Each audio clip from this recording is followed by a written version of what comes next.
Monir Khan, baby Naznin, Asif Akbar ও নগর বাউল এই চার তারকা এবার গাইলেন একই মঞ্চে।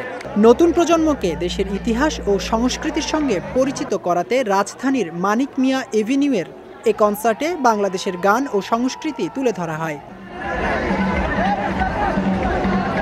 সবার আগে বাংলাদেশ শিরোনামের এই কনসার্টে গান গেয়ে শোনান এক ঝাঁক সঙ্গীত শিল্পী। দীর্ঘদিন দেশের মাটিতে গান গাইতে পারেননি আসিফ আকবর, বেবি নাজনীন ও মনির খান। কারণ বিগত সরকারের আমলে তারা তিনজন ছিলেন কালো তালিকার অন্তর্ভুক্ত।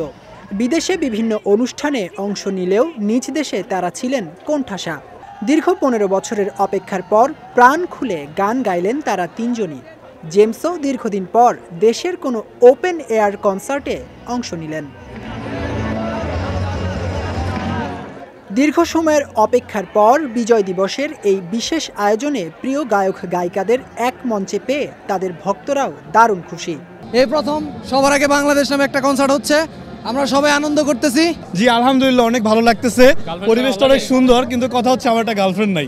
একদমই ভালো লাগতেছে না ভাই, এখানে ডিসপ্লেতে বাজে বাজে যেতেছে, ভিড়ে ঢালা থাকা পারতেছি না, বক্সেও গান মানে বাজ শোনাই যেতেছে না। একটা ডিসপ্লে ভালো থাকে, স্পিকার থাকে না, স্পিকার থাকলে ডিসপ্লে থাকে না, এখানে ভাই শোনাই যেতেছে না। পারি না আমরা, ওই যে যাইতেই পারি না, ওদিকে কি চলে না চলে ভালো সাউন্ড নাই। যাবো তো পর আগে একটা গার্লফ্রেন্ড লাগবে। কনসার্টের শেষ আকর্ষণ হিসেবে মঞ্চে ওঠেন নগর বাউল জেমস। অনেকদিন পর ওপেন এয়ার কনসার্টে দেশের জনপ্রিয় এই ব্যান্ড দলকে পেয়ে দারুণ উচ্ছ্বসিত জেমস ভক্তরা। আমরা জেমসকে দেখতে চাই, জেমসকে দেখতে চাই। জেমস আমাদের গুরু, জেমসকে চাই আমরা। আমাদের পছন্দের সিঙ্গার আছে জেমস, নগর বাউল।